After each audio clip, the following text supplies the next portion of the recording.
यहाँ पे करने से पहले ये क्या होता है कि टाइम मेरा भी इसमें चले जाता है और आपका भी टाइम चले जाएगा फालतू का। इसीलिए बस आज का वीडियो में हम बस टाइम ले रहे हैं बताने के लिए कि आगे वीडियो कैसे बनने वाला है, उसके बाद टाइम नहीं। अरे बड़ा तो सीधा सीधी बात है कि जब पहले पत्थर का खोज हुआ था तो पत्थर में हम लोग जी रहे थे, उसका तांबा का खोज हुआ तो तांबा में जीने लगे, उसके बाद कांसा खोज हुआ तो कांसा में जीने लगे, लोहा का खोज हुआ तो थोड़ा लंबा ही चलेगा। इसीलिए मगध अभी सबसे लास्ट में, महाजनपद में सबसे लास्ट में मगध करेंगे, क्योंकि फिर मगध को एक दूसरे को इंटरलिंक करके आगे हम लोग को बढ़ते जाना है। इतिहास का शुभारंभ ये मगध भी एब्सेंट नहीं रहना है। कल जो भी है सबको पहले से अपना नोट्स रेडी करके रहिएगा। अभी हम मगध का फोटो खींच के आपको भेज देंगे। तो नमस्ते दोस्तों, स्वागत है आपका हमारे और एक नई यूट्यूब वीडियो पे। तो आज हम लोग बात करने वाले हैं, कल के क्लास से थोड़ा आगे चलते हैं, धातु के बारे में जानेंगे थोड़ा मोड़ा, कैसे होता है नहीं होता। कल देखिए, कल का पहले ये जान लीजिए कि अब जो है थोड़ा सा वीडियो में थोड़ा आएगा बदलाव, ठीक है, चेंज करने वाले हैं। किस तरह, जिस तरह अभी हम बताते हैं, अभी लिख विक के हम बता रहे हैं, पहले लिख दे रहे हैं उसके बाद बता रहे हैं। अब हम लोग पहुंच गए इतिहास में, अब मेनलैंड में पहुंच गए। अब जो है लेक्चर से काम बनेगा। अब ये लिख के फिर बता के इस तरह काम नहीं बनेगा। अभी आप सोच रहे होंगे कि बस इतना ही लिखे हुए हैं, बस इतना में ही बताएंगे। तो हम जब बताने के क्रम में आएंगे तो बहुत कुछ इसमें बताएंगे, लेकिन अभी ये लिखा हुआ हम सिर्फ की पॉइंट देख लिए कि क्या क्या की पॉइंट है। इसी तरह जो है, इसी तरह हम लोग क्या करेंगे, आप लोग जितने भी हैं स्टूडेंट, जितने भी हैं जो बीपीएससी को टारगेट करके चल रहा है, टेलीग्राम ज्वाइन कर लीजिए। बीपीएससी या कोई भी ऐसा एग्जाम जो कि बिहार से रिलेटेड कोई भी एग्जाम है, तो आप टेलीग्राम ज्वाइन कर लीजिए। यही वीडियो में नीचे आपको डिस्क्रिप्शन में टेलीग्राम का लिंक मिल जाएगा, ठीक है। हम लोग क्या क्या करेंगे आगे पहले वो समझ लीजिए, कैसे हम लोग अब जो है आगे का रणनीति बनाएंगे, आगे कैसे तैयारी करेंगे, आगे कैसे वीडियो बनेगा वो पहले बता देते हैं। आप सबसे पहले जो टेलीग्राम ज्वाइन कर लीजिए। टेलीग्राम ज्वाइन कर लिए, ठीक है, नीचे डिस्क्रिप्शन में लिंक मिल जाएगा। टेलीग्राम ज्वाइन कर लिए। हम क्या करेंगे, पहले आप लोग कमेंट कर लीजिएगा, कमेंट कर दीजिएगा कि दिन में कितना बजे वीडियो अपलोड करेंगे, दिन में कितना बजे, सुबह शाम रात दोपहर, जब भी अपलोड करने का आप एक बार कमेंट कीजिएगा, उस टाइम पे वीडियो आएगा। और कैसे वीडियो आएगा, पहले जो हम यहाँ लिखे हुए हैं, ठीक है, ये आप लोग को हम पहले ही दे देंगे। नोट्स हम आप लोग को पहले दे देंगे। जब ये वीडियो अपलोड करेंगे इसके जस्ट बाद ही, अपलोड होने के बाद ही हम टेलीग्राम में अगले दिन का दे देंगे, ठीक है। आप क्या कीजिएगा, एक कॉपी खरीदिए व्हाइट वाला। स्टार्टिंग में हम बोले थे कॉपी खरीद लेने के लिए, ठीक है, आप लोग पता नहीं खरीदे कि नहीं खरीदे। एक कॉपी, जो देखिए मेरा वीडियो अगर देखना है तो पहले खुद मेहनत करना होगा, मेहनत आपको करना ही होगा। यहाँ पे करने से पहले ये क्या होता है कि टाइम मेरा भी इसमें चले जाता है और आपका भी टाइम चले जाएगा फालतू का। इसीलिए बस आज का वीडियो में हम बस टाइम ले रहे हैं बताने के लिए कि आगे वीडियो कैसे बनने वाला है, उसके बाद टाइम नहीं लगेगा। हाँ, तो टेलीग्राम ज्वाइन कर लिए और वीडियो आप लोग बता दिए कि कितना बजे अपलोड करना है हमको, ठीक है। उसके बाद क्या करेंगे, उसके बाद करेंगे कि आज का वीडियो, जैसे कि मान लीजिए आज को कितना तारीख है, आज को तारीख है आपका जाके 23/9/2022। 23/9/2022 का आज का वीडियो मान लीजिए अपलोड कर दिए, तो हम 23 तारीख को ही हम भेज देंगे 24 तारीख का आप लोग को, 24/9/22 का, 24/9/22 का नोट्स जो कि हम पढ़ाने वाले हैं उसके बारे में हम भेज देंगे आप लोग को टेलीग्राम में। इसलिए टेलीग्राम ज्वाइन करके रखिए और टेलीग्राम में भेज देंगे। उसके बाद सिर्फ वही पॉइंट को डील करेंगे जो आपको नोट्स में दिए हुए हैं, और वही नोट्स काम का है। बीपीएससी में हम आपको पॉइंट आउट करा देंगे कि यहाँ पे ये क्वेश्चन पूछा जाता है, यहाँ पे ये क्वेश्चन पूछा जाता है, और उसी तरह करके हम लोग याद करेंगे। समझ में आया कि नहीं, समझ में आया कि नहीं आया। अब हम लोग उस तरह आगे बढ़ेंगे। इससे क्या होता है कि टाइम ज्यादा खोटी होता है, और टाइम अभी बहुत इंपॉर्टेंट है मेरे लिए, आपके लिए, सबके लिए। टाइम हमेशा इंपॉर्टेंट ही रहता है सबके लिए। तो इस तरह हम लोग जो है इस तरह वाला फंक्शन बंद कर देंगे। पहले हम लोग सेंसस, जनगणना और फिर बिहार का परिचय वो सब पढ़ रहे थे, तो उसमें लिखना जरूरी था। अब लिखने का जरूरत, कुछ खास जरूरत है नहीं। अब तो हिस्ट्री आ गया, हिस्ट्री में तो समझने वाला बात है, एक दूसरे से इंटरलिंक करने वाला बात है। तो अब हम लोग उसी तरह चलेंगे। आज भर हम सिर्फ लिख के बता दे रहे हैं, एक ये रहने वाला। और महाजनपद काल जो हम लोग आज ही स्टार्ट करेंगे और आज ही थोड़ा मोड़ा खत्म करेंगे महाजनपद काल, ठीक है। तो ये वाला समझ आ गया, ये वाला किस तरह करना। सबको टेलीग्राम, उम्मीद करते हैं सब टेलीग्राम में जुड़ जाइए, जो भी बिहार से रिलेटेड कोई भी एग्जाम देना चाहते हैं, और खास तौर पे बीपीएससी 2024। ये बार बार अब यहाँ पे लिखा हुआ है, ये वाला रहेगा बीपीएससी 2024, ये अब लिखा हुआ ही रहेगा, ठीक है, अभी नहीं मिटेगा। बीपीएससी 2024 का टारगेट करके चल रहा है, इसीलिए हम लोग पूरा डीपली करके चलेंगे। हम आपको जो भी नोट्स देंगे वो बिहार के संदर्भ से बहुत इंपॉर्टेंट रहेगा, बिहार के संदर्भ से वही इंपॉर्टेंट है, वही मतलब छांट छांट के वही वाला इंपॉर्टेंट है। तो हम लोग उसी के ऊपर डील करेंगे, ज्यादा इधर उधर बौखने का जरूरत नहीं है। जब मेन इतिहास पढ़ेंगे, भारत के इतिहास पढ़ेंगे, तब इधर उधर जाएंगे, लेकिन अभी नहीं जाएंगे। तो चलिए आज का वीडियो स्टार्ट करते हैं। इधर समझ गए, इधर वाला माजरा सब समझ में आ गया। कमेंट कीजिएगा, अगर नहीं समझ में आया तो कमेंट कर दीजिएगा, नहीं समझ में आया, ठीक है। इधर वाला हम बता देंगे फिर से, क्योंकि ये वाला जरूरी है, क्योंकि अब से आगे का हर वीडियो उसी तरह होगा। हम बस आपको दे देंगे, उसके बाद यहाँ पे बोर्ड में बता देंगे, बोर्ड में लिखा के बोर्ड में बताएंगे। उससे क्या होगा कि मेरा भी टाइम बचेगा, आपका भी टाइम बचेगा, और अच्छा से हम समझा भी पाएंगे। ये लिखा हुआ समझा पाना थोड़ा मुश्किल हो जाता है। देखिए कल को हम लोग कहाँ तक बात किए हुए थे, ताम्रपाषाण युग इन तक हम लोग कल बात कर लिए थे पूरा।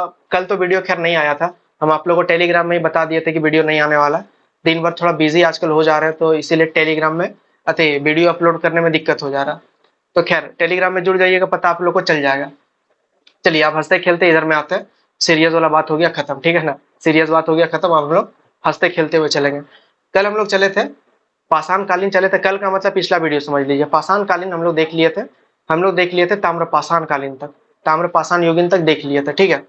उसके बाद देखिए इतिहास में धातु का प्रयोग, धातु का किस प्रकार से उदय हुआ, धातु किस प्रकार से प्रयोग हुआ।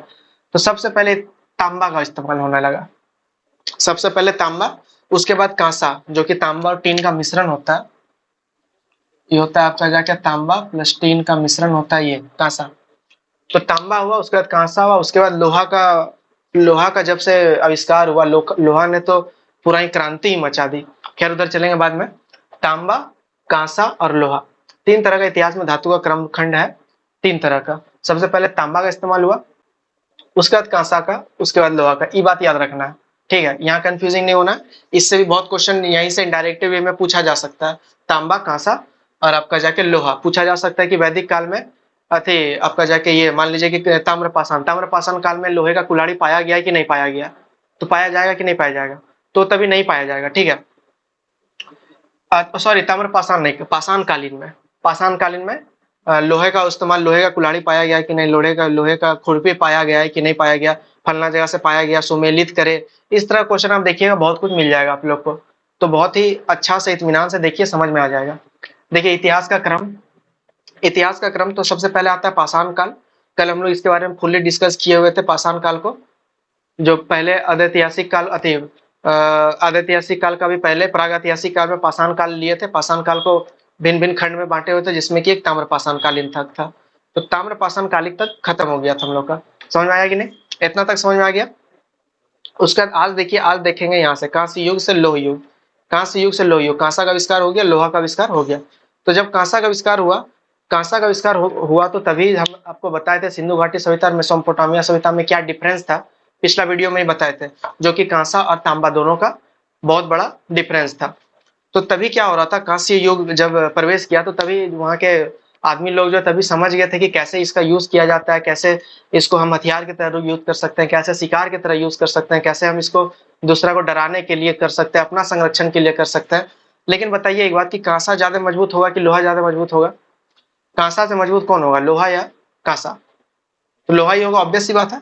कांसा से ज्यादा, हम जो बीच में बोलते हैं आप मने में आंसर ले लीजिएगा, कांसा और लोहा में लोहा का इस्तेमाल ज्यादा होगा। तो जब लोह युग आया, जब लोहा का प्रयोग होना स्टार्ट हो गया, तब एक क्रांति से आ गई पूरा इतिहास में, एक टर्निंग पॉइंट। जिस हर इतिहास में आप देखिएगा हर 200-250 साल में एक टर्निंग पॉइंट आता है, लगभग 100 साल में हर इतिहास में टर्निंग पॉइंट आते जाएगा कि इसके बाद जो खतरनाक चेंज हो गया, ठीक है, इसके बाद फिर खतरनाक चेंज हो गया। जैसे कि हम प्राचीन काल से चलते आ रहा था, फिर अचानक लोहा का इस्तेमाल होने लगा। लोहा का इस्तेमाल से क्या हुआ कि खेती बहुत आसानी से होने लगा। पहले क्या होता था कि फावड़ा का इस्तेमाल करता था तो उसमें लगा होता था पत्थर, अब पत्थर के साथ थोड़ा बड़ा तांबा का इस्तेमाल करता था, थोड़ा बड़ा कांसा। तो आप ये थोड़ा इमेजिन कीजिए कि जहाँ पे ज्यादा कड़ा मिट्टी होगा वहां पे कांसा तांबा उसको कोड़ पाएगा क्या? नहीं ना कोड़ पाएगा, नहीं ना कोड़ पाएगा। मतलब उसको कर रहा है तो ये लोग क्या होता होगा, खुदे टूट जाता होगा। तांबा और कांसा जो है टूट जाता होगा। तो तभी ज्यादा पैमाना पे तभी नहीं खेती होता होगा, तभी शहर नहीं बसा होगा, सब अपना अपना रहने से सीखा होगा। अब बस उतने उपजाता होगा वो लोग जितना कि उसको जरूरत है, उससे ज्यादा नहीं कर पाता होगा, क्योंकि बहुत मेहनत लगता होगा। एक दिन में कुआं जो लोहा से खोद देंगे, एक दिन लोहा का प्रयोग करके खोद देंगे, तो वही कुआं तांबा और कांसा का यूज करते करते हो सकता है कि 50 दिन लग जाए, क्या कि धीरे धीरे खोदना होगा, ज्यादा खुदाएगा भी नहीं। तो लोहा का क्रांति एक बहुत ही महत्वपूर्ण क्रांति, मेंस का क्वेश्चन लोहा से बहुत रिलेटेड पूछा जाता है, जिसमें कि लोह युग कैसे विकास हुआ उसके बारे में हम लोग लिख सकते हैं। तो ये लोह युग का विकास हो गया, ठीक है। उसका देखते हैं नीचे लोह युग का विकास, उसके बाद हम लोग इसको यहाँ से इंटरलिंक करेंगे, ठीक है, लेकिन अभी नहीं।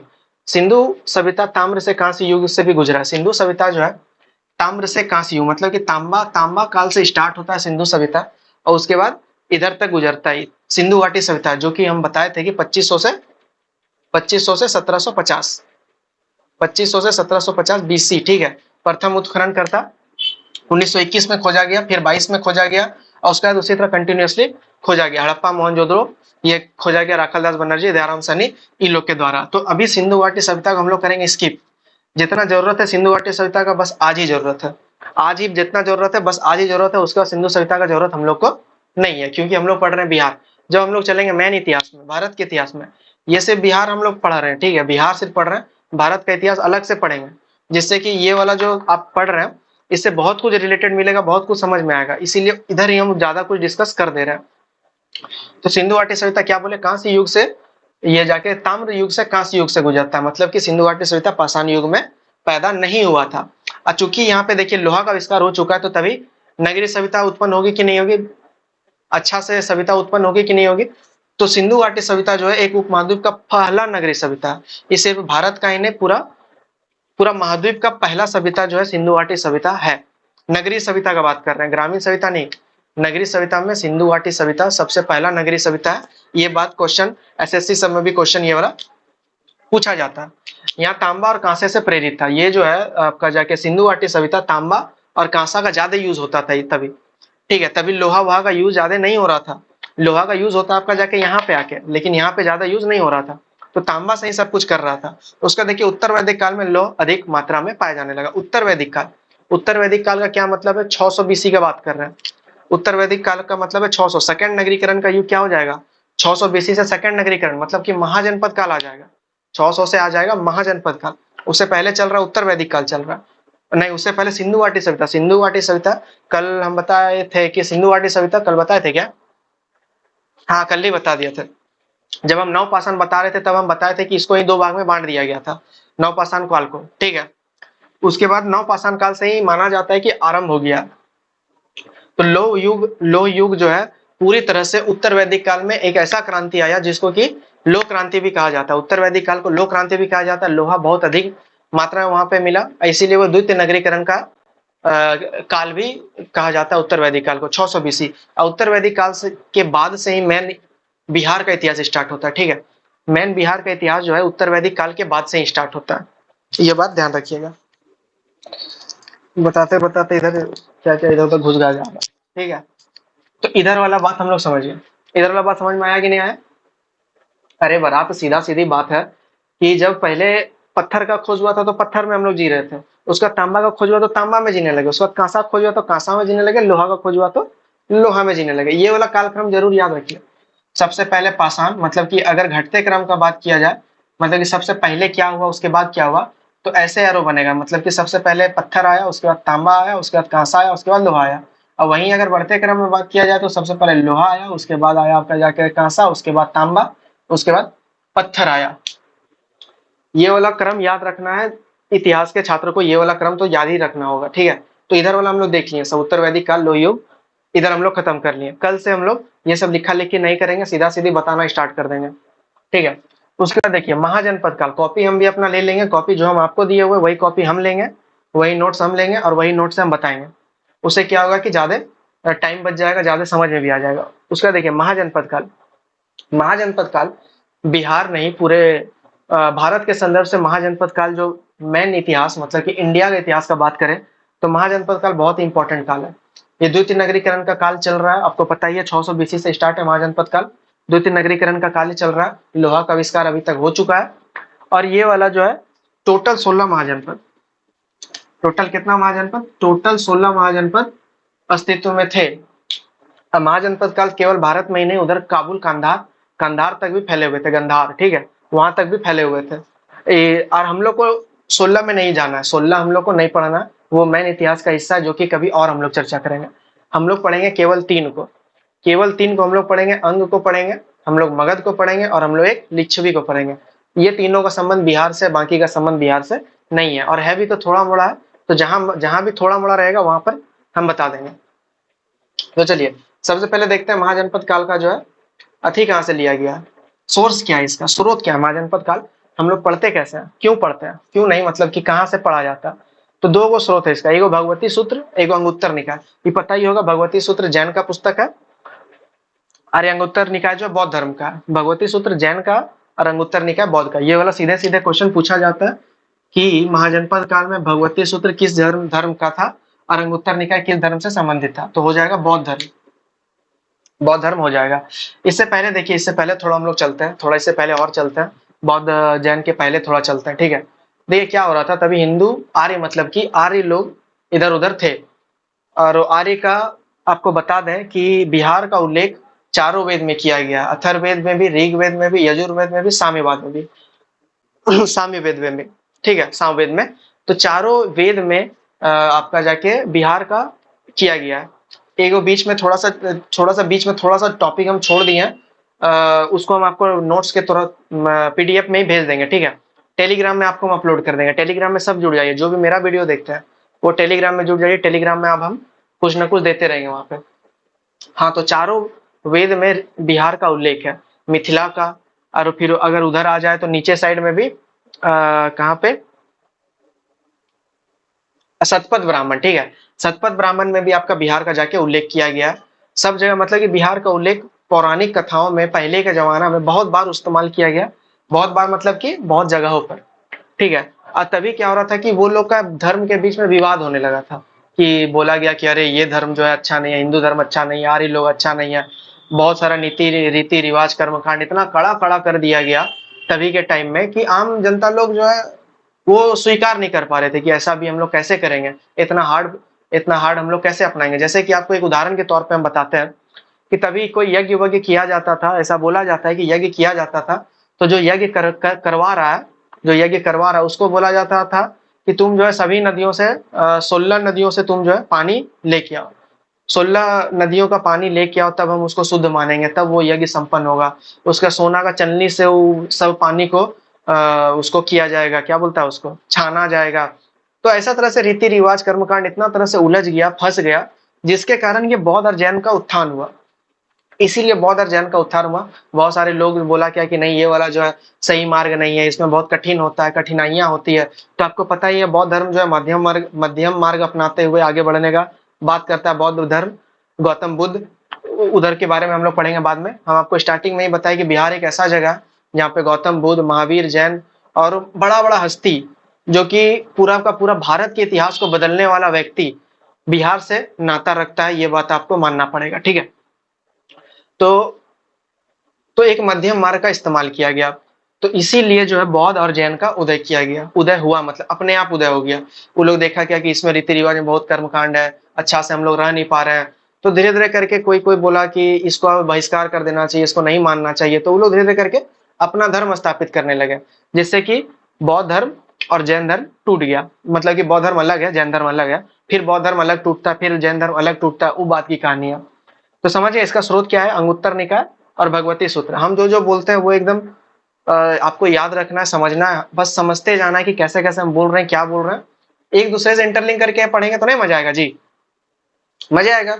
इंटरलिंक करके हम लोग पढ़ेंगे तब मजा आएगा। जो भी वर्ड आता है उसके बारे में हम लोग पहले डिटेल से जानेंगे, पहले का जानेंगे। इससे क्या होगा कि पीटी में भी फोकस पड़ेगा और मेंस में भी फोकस पड़ेगा, एक के बारे में दोनों जगह फोकस पड़ेगा। और 24 का हम लोग टारगेट लेके चल रहे हैं, तो एक साल हम लोग के पास मोटा मोटी है, लगभग 1.5 साल।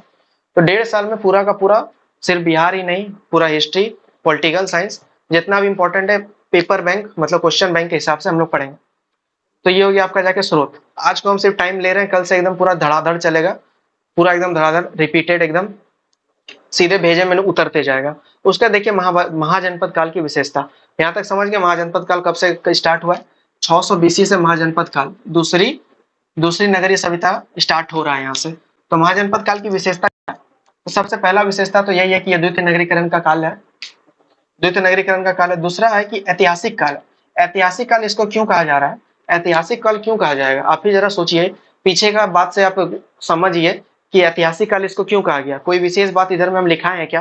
कोई विशेष बात इधर है क्या जिसमें कि ये ऐतिहासिक काल बन गया? तो बिल्कुल है इधर।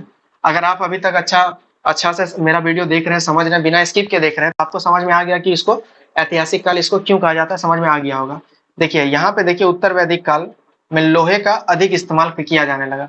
तो लोहे का जब अधिक इस्तेमाल किया जाएगा तो ऑटोमेटिक वहां का जनता लोग अधिक कृषि उपजाएगा कि नहीं उपजाएगा, अधिक घर बनाएगा कि नहीं बनाएगा, अधिक मतलब कि लोहे का जो आप देख लीजिए कि आज हम लोग जो भी काम करते हैं बिना लोहे का कुछ भी हो सकता है क्या? आज के जमाने में अभी के देख लीजिए, बिना लोहे का कुछ नहीं हो सकता। ठीक है, अभी भी यहाँ पे हम कर रहे हैं तो 2 कांटे के ऊपर ये वाला लगा हुआ है, ये भी देख लीजिए। मतलब आप जहां भी देखिएगा, जहां भी नजर घुमाइएगा, लोहा आपको दिख ही जाएगा। इसीलिए ऐतिहासिक काल का ये बात किया जा रहा है। तो आपका महाजनपद काल का यह दूसरा विशेषता हो गया। इसको मेंस पर्सपेक्टिव से भी आप देखिए, ठीक है, सिर्फ पीटी के पर्सपेक्टिव से नहीं, मेंस पर्सपेक्टिव से भी इसको देखना अनिवार्य है। कहीं भी मेंस का तोड़ मड़ोड़ के मेंस का आंसर तभी लिख पाना असंभव है जब हम लोग तोड़ मड़ोड़ के अपने से बात को प्रस्तुत कर सके, तब ये मेंस लिखा पाएगा।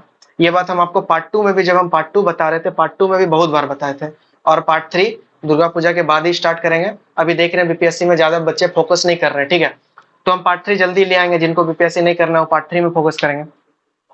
उसका देखिए कृषि में क्रांति हो गया। कृषि में क्रांति, तो कृषि में क्रांति, लोहे का उत्पाद, लोहे का आविष्कार हो गया, लोहे का सब जानने लगा, समझने लगा, तो कृषि में भी क्रांति आएगा ही आएगा। तो कृषि में क्रांति हो गया। उसके बाद आता विकेंद्रीकरण का काल आता, मतलब कि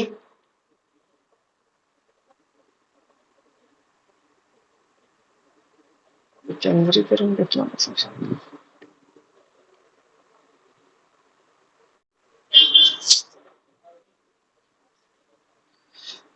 देखिए उसके बाद आता है विकेंद्रीकरण का काल आता है। विकेंद्रीकरण का क्या मतलब होता है? जब मान लीजिए आपके ऊपर ऐसा काम दे दिया गया जिससे कि आप उसको करने में असफल है, जो आप नहीं कर सकते, तो आप क्या कीजिएगा, वो काम को धीरे धीरे छोटा छोटा भागों में बांट दीजिएगा। कि तुम आधा काम जो है, मान लीजिए कि आपको 10 पेज लिखना है, तो आपको लिखने का मन नहीं है, तो 2 पेज बोल दिया है, तुम लिख दो। 2 प्रोजेक्ट, मतलब प्रोजेक्ट मिला है तो 2 प्रोजेक्ट इसको बांट दिए, 2 प्रोजेक्ट उसको बांट दिए, और सब मिला के खुद रख लिया, और खुद लास्ट में जाके मैडम लीजिए जो हो गया मेरा। तो उसको बोलता है विकेंद्रीकरण, मतलब कि काम को बांट देना।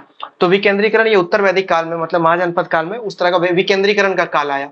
मतलब कि अब जो है सब कुछ बटा हुआ मिलने का मिलता है, जैसे ग्राम हो गया, जैसे कि सभा हो गया। वित्त विकेंद्रीय उत्तर वैदिक काल में ही आप लोग ग्राम सभा यहाँ पे देखने को मिलता है, ठीक है, तभी मतलब बैठक बैठक स्टार्ट हो जाता है। एक तरह से पंचायत उसको बोल सकते हैं, ठीक है। तो तभी विकेंद्रीकरण का काल स्टार्ट हो गया था। उसका देखिए धार्मिक आंदोलन, धार्मिक आंदोलन में हमको पहले ही बताया कि विवाद विवाद स्टार्ट होने लगा था कि अच्छा कौन है, हिंदू धर्म अच्छा है कि बौद्ध धर्म अच्छा है कि जैन धर्म। हिंदू धर्म को तो सब नेग्लेक्ट ही कर रहा था, बोला ना ना ये सही नहीं है, इसमें अलग तरह के रीति रिवाज कर्मकांड ऐड कर दिया गया। जो भी पंडित है वो अपना अलग नियम निकाल रहा है कि नहीं नहीं ये सही है, नहीं वो सही है। ऐसा ऐसा होने लगा था, तो तभी धार्मिक आंदोलन साथ साथ चल रहे थे। उसका था लेखन कला का प्रारंभ। जब हम आपको इतिहास का जब पहला क्लास ले रहे थे, तब हम आपको बताए थे प्राग ऐतिहासिक, अर्ध ऐतिहासिक और इतिहास, ये तीनों में अंतर बताए थे। तो हम बताए थे प्राग ऐतिहासिक काल और अर्ध ऐतिहासिक काल, ये दोनों में लिखने का साक्ष्य अवेलेबल नहीं है। इसमें लिखने का साक्ष्य अवेलेबल है, लेकिन अभी तक उसको नहीं पढ़ा जा सका। आप देखिएगा उत्तर वैदिक काल, जिसमें कि सब ग्रंथ का, सब चीज का जब रचना हो रहा है, इसका मतलब ये है कि तभी लिखने का कला विकसित हो गया था, तभी हम लोग पढ़ पा रहे हैं कि क्या लिखा है नहीं लिखा है, तो हम लोग तभी तो पढ़ पा रहे हैं, नहीं तो कैसे पढ़ पाएंगे। तो तभी लिखने का कला भी प्रारंभ हो गया था। ये आपका जाके महाजनपद काल की विशेषता है, ठीक है। तो अभी हम लोग देख लिए इतिहास का क्रम, देख लिए महाजनपद काल का विशेषता देख लिए। अब हम लोग चलते हैं महाजनपद काल में थोड़ा आगे चलते हैं। सबके बारे में 16 के बारे में तो नहीं पढ़ेंगे। 16 में क्या कौशाम्बी, गांधार, ये सब करके, काशी, ये सब पढ़ के हम लोग क्या करेंगे बताइए। ये सब हम लोग तब पढ़ेंगे जब मेन इतिहास में, हिस्ट्री का मेन इतिहास में हम लोग ऑप्शनल, जब हम लोग ऑप्शनल की तैयारी करेंगे, ठीक है। अभी हम लोग ऑप्शनल उतना ही तैयारी कर रहे हैं जो कि इधर से रिलेटेड है। ऑप्शनल की जब तैयारी करेंगे तो मेन फोकस, कहीं कहीं जगह मेन फोकस प्रीवियस ईयर हम लोग क्वेश्चन उठाएंगे, प्रीवियस ईयर मेंस का हम लोग क्वेश्चन उठाएंगे, और उससे हम लोग तैयारी करेंगे इतिहास का। ऐसे तैयारी नहीं हो सकता, जब तक हम लोग क्वेश्चन बैंक नहीं देखेंगे तब तक तैयारी नहीं हो सकता। इसीलिए आप लोग को हम बार बार हर वीडियो में बोलते हैं previous year question, question bank बहुत जरूरी है। तो चलिए यहाँ तक हो गया।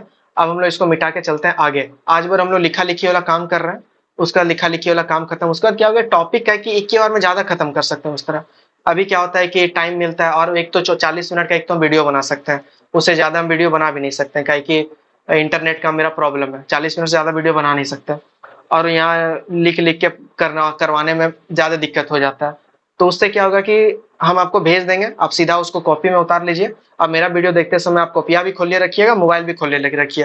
मोबाइल में देखिए कॉपी में, और एक अलग से कॉपी को रखिएगा जब हम बहुत कुछ एक्स्ट्रा बात बताते हैं, तो वही कॉपी में जगह खाली रखिएगा। ये जो हम इस तरह भर दिए हैं, इस तरह आपको नहीं भरना, आपको देखिए किस तरह भरना है, आपको बता देता है। देखिए आपको दिख रहा होगा, इस तरह करके लिखना है कि इधर भी बहुत सारा खाली लगे रहे, बहुत सारा खाली वाली रहना चाहिए, ताकि हम जो जो भी कुछ बोल रहे हैं सब कुछ आप कहीं ना कहीं इधर उधर नोट करते रहिएगा। बहुत कुछ हम बोल देते हैं एक्स्ट्रा में, बहुत कुछ बोलते हैं नोट से अलावा, एक्स्ट्रा में बहुत कुछ बोलते हैं, तो वो सब भी आप लोग ध्यान रखिएगा। तो उसी तरह होगा पढ़ाई, ठीक है। अभी मिटाते हैं, और अंग चंपा सबके बारे में हम लोग पढ़ते हैं, ठीक है।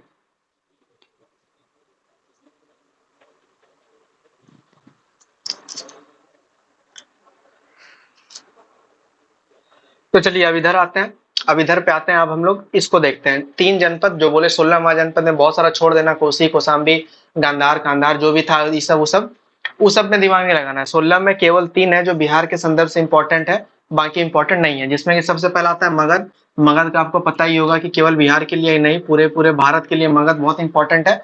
मगध ऐसा शक्तिशाली साम्राज्य उस टाइम पे होना, ये एक इतिहास पढ़ने के बाद आश्चर्य सा ही लगता है कि ऐसा भी शक्तिशाली साम्राज्य हो सकता है। उसका देखते हैं अंग। अंग आपका हो गया आधुनिक।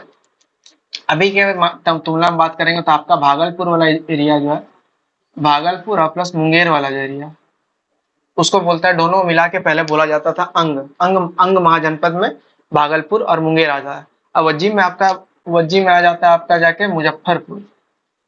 मुजफ्फरपुर, अब मुजफ्फरपुर प्लस वैशाली। अच्छा पहले नीचे भी लिखा हुआ, ठीक है, मुजफ्फरपुर प्लस वैशाली, ठीक है। तो बस अभी देखिए, आज को हम लोग बस यही 3 को जानना है, 3 को समझना है। मगध आज को नहीं समझना है, क्योंकि मगध जब हम स्टार्ट करेंगे तो मगध थोड़ा लंबा ही चलेगा, इसीलिए मगध अभी सबसे लास्ट में, जनपद में सबसे लास्ट में मगध करेंगे, क्योंकि फिर मगध को एक दूसरे को इंटरलिंक करके आगे हम लोग को बढ़ते जाना है। इतिहास का शुभारंभ ये मगध से ही स्टार्ट हम लोग करेंगे। वैसे तो स्टार्ट हो चुका है, लेकिन मगध के बाद हम लोग एक दूसरे को बहुत जोड़ने का प्रयास करेंगे एक दूसरे से, जो कि पीटी और मेंस के लिए भी इंपॉर्टेंट रहने वाला है। अभी आपको बता दें कि, छोड़िए हटाइए, क्या ये बताएंगे, सब कुछ बात बताना जरूरी थोड़े। आप ही बताइए कि ज्यादा सीरियसनेस वाला पढ़ाई हो जा रहा है, जब हम जब पढ़ाते हैं तो ज्यादा सीरियस बोर लगता है, बोर लगने लगता है, या फिर मजे आता है कि हाँ चलो देख रहे हैं तो समझ आ रहा है, कुछ हो रहा है, सब ज्ञान बढ़ रहा है। क्योंकि 3 तरह का आदमी लोग पढ़ने में विश्वास रखता है। पहला जो कि नौकरी लेगा, पढ़ बढ़ के नौकरी लेगा, और दूसरा कि जिसको कि मतलब कि पूरा उतने पढ़ना है जितना कि जरूरी है, और तीसरा जो कि बस ज्ञान ही ले रहा है, ठीक है। तीनों एक दूसरे में यूनिक पर्सन होता है। जो बस ज्ञान ही ले रहा है उसके लिए तो सब कुछ इंपॉर्टेंट है, सब कुछ इंपॉर्टेंट है। जो भी किताब उठा लेगा, जो सिर्फ ज्ञान प्राप्त करना चाहते हैं, जो भी किताब उठा लीजिए उसके लिए इंपॉर्टेंट है, चाहे इकोनॉमिक्स हो, चाहे कोई कोई लेखक की किताब हो, बी आर लेनिन का कोई किताब हो, गांधी का कोई किताब हो, तो वो लोग के लिए सब इंपॉर्टेंट है। और जिसको नौकरी के लिए जो पढ़ रहे हैं, वो एकदम स्पेसिफिक जगह पे पढ़ेंगे हम लोग। क्या जरूरत है इधर उधर, पहले ले लेते हैं जॉब वॉब एक, ठीक है, आप भी हम भी जॉब पहले ले लेंगे, उसके बाद हम लोग ज्ञान व्यान तलाश करेंगे, इधर उधर का ज्ञान वान लेने का प्रयास करेंगे, ठीक है, डीपली वाला।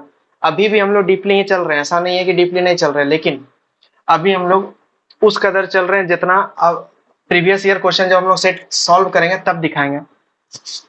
तो हाँ, हम पूछ रहे थे कि मजा वजा आता है, कमेंट वमेंट आप लोग करते वर्ते नहीं है, मजा आ रहा है कि अभी बीपीएससी का बैच आज को 8वां क्लास हो गया, पीछे 7 क्लास हम लोग पढ़ चुके हैं पहले ही, तो आप लोग को अच्छा लग रहा है पढ़ने में, या फिर और कुछ? अभी कल से तो हम फिर से नया रूल, मतलब कि नया तरीका से बताएंगे, कि आपको समझाना ही मेरा अथी है, कि आपको समझ में आ जाए तो हम समझेंगे कि चलो जितना देर हम यहाँ पर बोले उतना देर मेरा सक्सेस हुआ।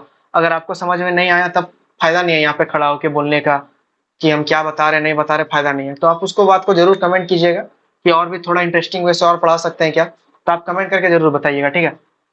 चलिए अंग पे आते हैं। मगध बता ही दिए कि मगध हम लोग करेंगे बाद में, अंग और वज्जी आज हम लोग करेंगे, उसके बाद मगध एक बार स्टार्ट करेंगे तो रुकेंगे ही नहीं, ठीक है। अंग देखिए, अंग भागलपुर और प्लस मुंगेर का एरिया हो गया आपका जाके अंग। और वहीं अगर वज्जी का बात करेंगे तो मुजफ्फरपुर प्लस वैशाली, मतलब कि ये देखिए तिरहुत परमंडल का जो हिस्सा था, जब हम आपको बिहार का परिचय में स्टार्टिंग में तिरहुत परमंडल बताए थे, तभी हम आपको पूरा का पूरा सब एरिया के बारे में बताए थे। अगर आपको अभी मैप अगर याद होगा तो आपका माइंड में क्लिक कर जाना चाहिए कि ये मान लीजिए कि ये बिहार है,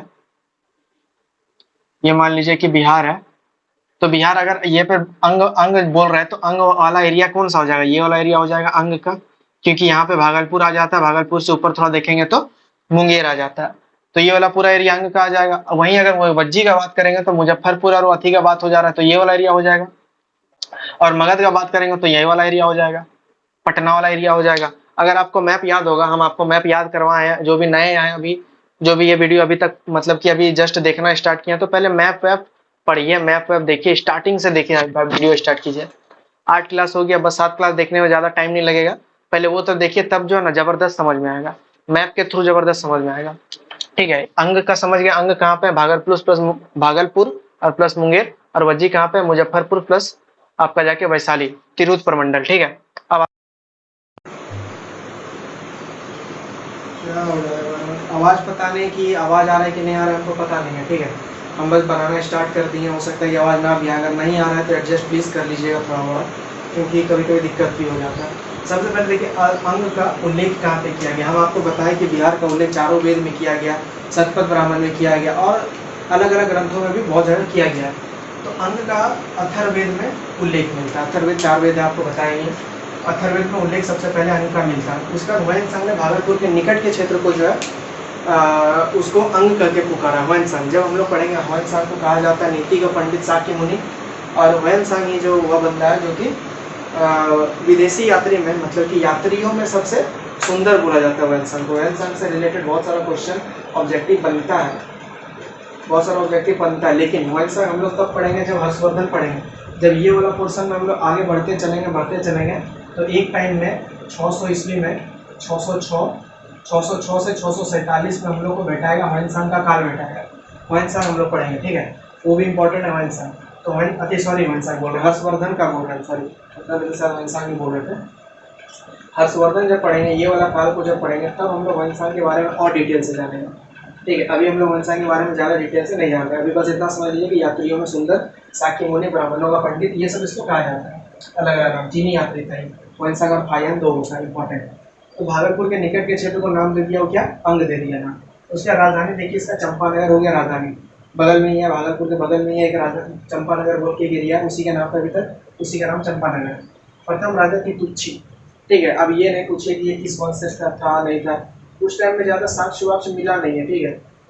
आपको बताएं कि महाजनपद काल का 2 गो साक्ष्य मिला, एगो आपका जाके उत्तरनिकाय और एगो जाके कल्पति सूत्र, ठीक है, भगवती सूत्र। तो 2 को मिला हुआ आपको थोड़ा सा पहले ही बताया। तो ज़्यादा इन लोग के बारे में ज़्यादा डिटेल से नहीं दिया हुआ, इसीलिए हम लोग इसके बारे में ज़्यादा नहीं जान सकते।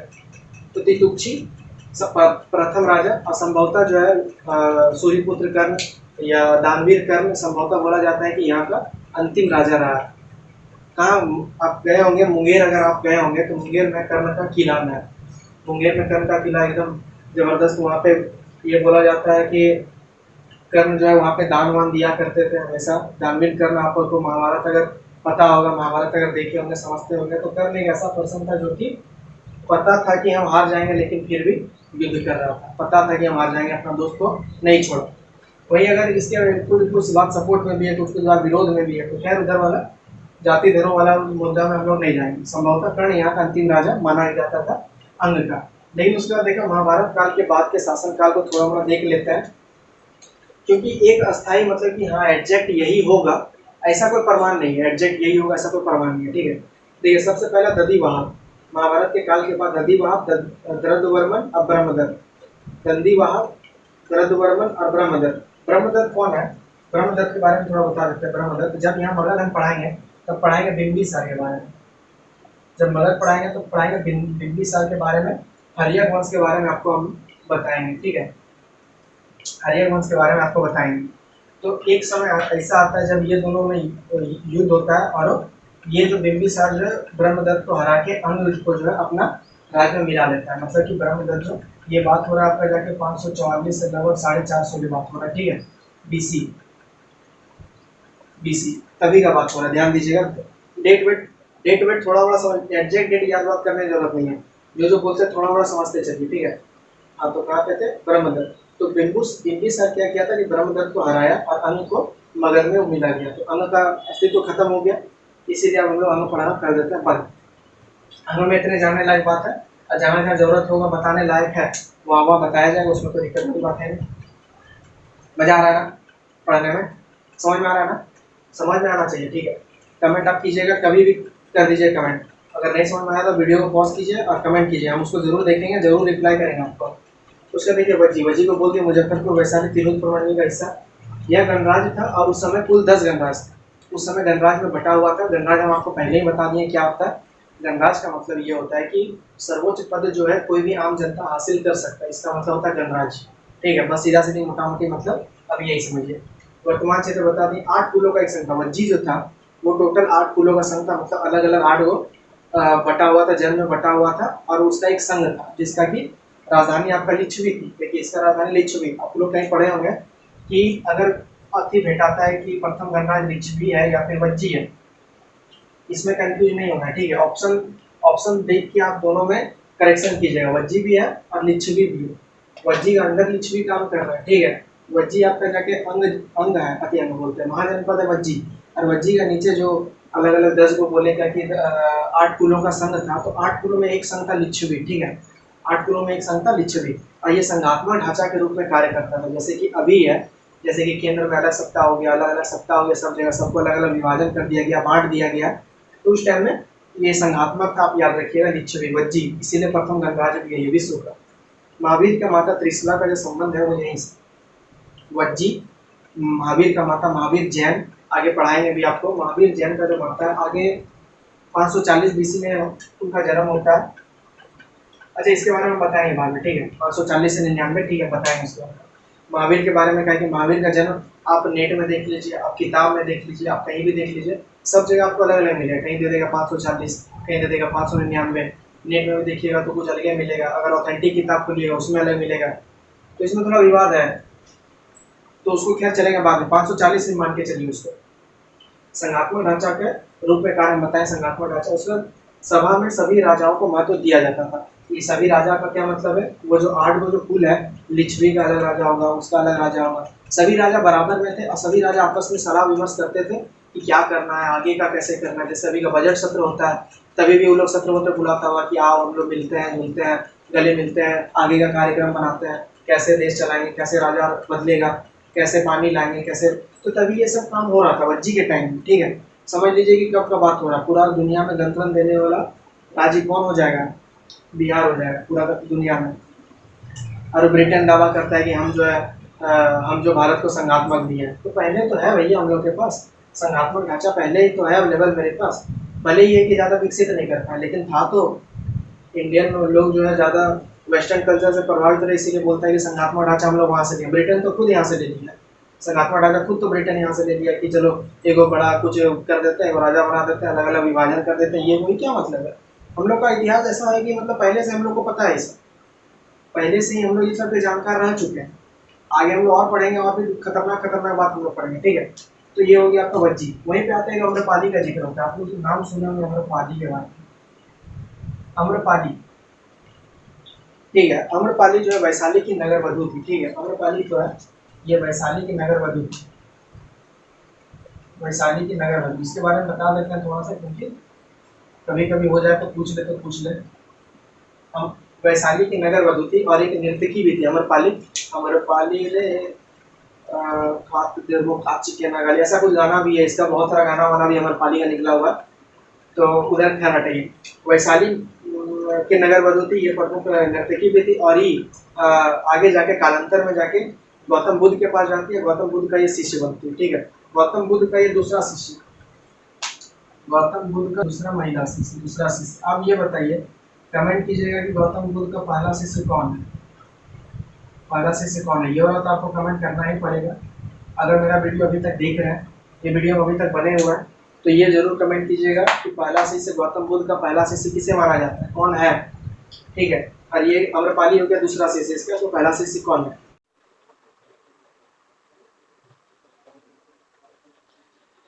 अच्छा, यहाँ पे डाल के हम इसको पढ़ाएंगे तो आप लोग को प्रॉब्लम है क्या? देखिए यहाँ पे इसको हम डाल के कुछ पढ़ाएंगे तो आप लोग को प्रॉब्लम है क्या? क्या होता है ना कि ये वाला ईयरफोन और ये वाला ईयरफोन, देखिए मेरा माइक क्या है कि आप लोग को इतना आवाज, पहले आप अगर मेरा वीडियो अगर बहुत दिन से देख रहे हैं तो आपको पता होगा कि पहले बहुत ज्यादा खराब आवाज आता था, समझ में नहीं आता था, जैसे कि अभी थोड़ा देर पहले हो गया था, ठीक है। तो आप लोगों को कुछ समझ में नहीं आ रहा होगा, समझ में तो आएगा, मतलब कि बहुत गौर से सुना जाए तो समझ में आ जाएगा। तो क्या हम इस तरह करके लगा लेंगे तो हम उम्मीद करते हैं आप लोगों को प्रॉब्लम नहीं होगा, क्योंकि ये दोनों अगर सटेगा, ये दोनों सट जाएगा तो फिर आवाज आप लोग को नहीं आएगा अच्छा से, मतलब नहीं आएगा, आवाज तो आएगा ही, बस अच्छा से नहीं आएगा। तो हम अब से जितना वीडियो बनाएंगे यहाँ पे डाल के ही बनाएंगे, क्या कोई दिक्कत आप लोग को तो नहीं होगा? यहाँ डाल लेंगे तब बनाने में सुविधा होगा, क्योंकि यही मेरा माइक का काम करता है। अभी हम इस पे माइक वाइक कुछ नहीं करते, ना ही मेरे पास स्टैंड है, कुछ नहीं है। बस हम आप लोग के लिए बस बना देते हैं, जितना हम जानकारी रखते हैं उतना जानकारी आप लोग के पास डाइवर्ट कर देते हैं। हम भी कोई महारत हासिल किए हुए नहीं है ये सब चीज में, बस जितना हम जान रहे हैं बीपीएससी को, जितना हम समझ रहे हैं उतना हम आपको बता रहे हैं, उतना समझा रहे हैं। और आप क्वेश्चन बैंक उल्टा के देख लीजिए एक बार, तब समझ में, मतलब कि तब मजा आएगा पढ़ने में, ठीक है। खैर ये वाला हो गया बात, आज हम लोग यहीं तक बात खत्म करते हैं, ठीक है। अब हम लोग चलेंगे, कल को करेंगे, कल हम लोग मगध करेंगे। कल से कोई भी एब्सेंट नहीं रहना है, कल जो भी है सबको पहले से अपना नोट्स रेडी करके रहिएगा। अभी हम मगध का फोटो खींच के आपको भेज देंगे, जितना दूर तक हम पढ़ाएंगे, ठीक है, भेज देंगे आपको। बस उसको सामने खोल के रखना है। जब हम वीडियो बुक करेंगे, आपको वीडियो आप जब मेरा आप देखिएगा तब बस उसको खोल के रखना है, वो जो नोट्स है और उसे पढ़ लेना है। हम जो बोलेंगे बस देखते रहना, आपको सब समझ में आ जाएगा, एक एक वर्ड, एक एक जहाँ जहाँ भी प्रॉब्लम हो रहा है वहाँ वहाँ हर जगह हम उसको बताएंगे, हर जगह डील करेंगे। जितना डिटेल से जाने का उतना डिटेल से भी जाएंगे। ठीक है, अब मिलते हैं कल। और दोस्तों के साथ शेयर कीजिएगा, वीडियो पसंद आया तो जरूर लाइक कीजिएगा और चैनल को सब्सक्राइब करके बेल आइकन दबा लीजिए। दोस्तों लोग को शेयर कीजिए कि आप जो है मगध स्टार्ट होगा, अब जो है क्लास छोड़ने वाला बात नहीं है, अब तो करना होगा, क्लास छोड़ने से दिक्कत हो जाएगा। तो और हाँ, और मजेदार तरीका से बता सकते कि नहीं बता सकते कमेंट कीजिएगा। आज ही हम जितना इंट्रोडक्शन अपने बारे में, वीडियो के बारे में ये वो देना था, सब कुछ हम आज ही दे दिए। कल से फोकस हम लोग का रहेगा पढ़ाई के ऊपर। यहाँ पे हम लोग फोकस करेंगे, सिर्फ लेक्चर पे ध्यान दीजिएगा, ठीक है। अब मिलते हैं कल, धन्यवाद।